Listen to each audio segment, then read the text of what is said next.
beim Böck, beim Böck.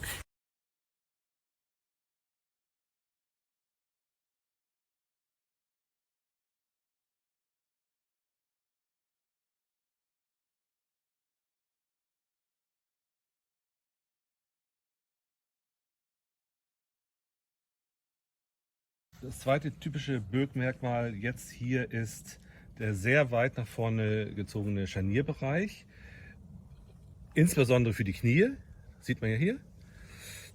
Der Grund dafür ist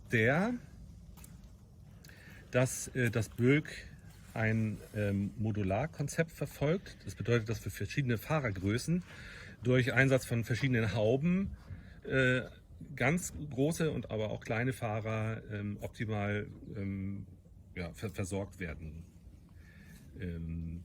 Dass also die Querschnittsfläche bei einem großen Fahrer dadurch angepasst werden kann, dass er eine Haube nimmt, die hier schon Kniebeulen erzeugt, sodass er keine Kollision hat mit seinen Knien.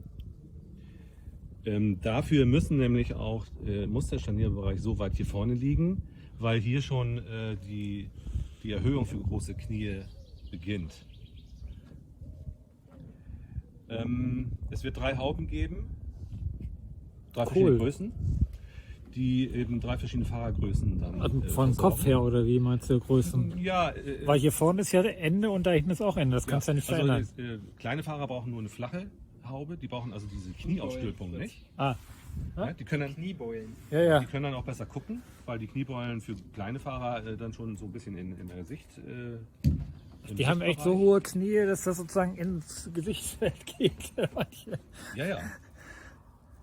Dieser Bereich ist ja extrem niedrig. Der ist ja viel niedriger als bei anderen Velomobilen. Der ist also bestimmt so ein Stück niedriger. Ach so, okay. Weil man ja auch in diesen Fahrzeugen sehr flach liegt im Vergleich zu anderen. So, also das ist das zweite Merkmal. Ja. Ich kann mal so eine Haube holen. So, hier sieht man das.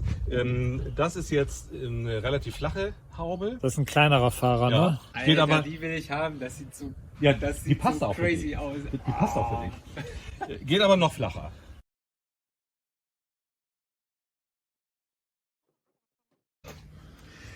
So, die ist noch nicht angepasst. Aber hier siehst du, dass es deutlich höher geht. Und das sind dann große Unterschiede, weil ein Fahrer, der jetzt hier oben 3 cm mehr hat, das ist ja, der kann mehr als 3 cm größer sein.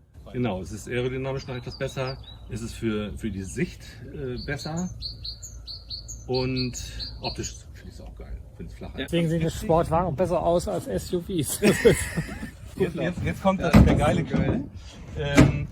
Es ist ja so, wenn man jetzt am Berg ist und es ist Sommer und man schwitzt und ist vorher wegen Aerodynamik geschlossen gefahren, dann kann man ja hier, dadurch, dass das hier im Scharnier arretiert ist, ganz schnell die Haube hochschlagen und ablüften und kann... Ach, du brauchst kein Guckloch mehr, weil du da eh schon so ein Loch hast. Genau. So ein halbrundes. Du hast es verstanden, genau. Und zwar ein nicht unerhebliches. Das ist größer, ja. Die anderen hatten super. Ja. Ja, das passt dann auch genau zu dieser Einbuchtung nach unten hin. Ja. Und die Haube steht ja dann so. Ja. Und man kann relativ gut so steile Serpentinstrecken machen, ohne dass das Ding zurückkommt. Man hat ja keinen Fahrtwind in dem Sinne.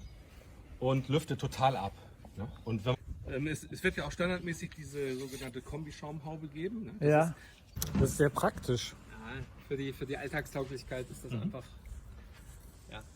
Da habe ich auch erst das anders gehabt und Eckert hat dann nochmal einen Fehler gesehen. Da haben wir diesen ganzen Bereich nochmal abgesenkt, damit es hier besser anströmt. Das sieht jetzt auch. Die sieht auch gar nicht mehr so steil aus, finde ich. Ist auch ein Tickchen flacher. Die ist mehr hier gekippt so, ne? Ja. Das habe ich mir auch gedacht. Am Alpha, warum macht man das nicht gekippter? Ich finde auch schön, wenn die ein bisschen breiter hier ist. Also das andere. Ja, da ist natürlich noch viel mehr Platz für den Kopf. Ne? Also das ist auch nochmal für große Fahrer ein Vorteil.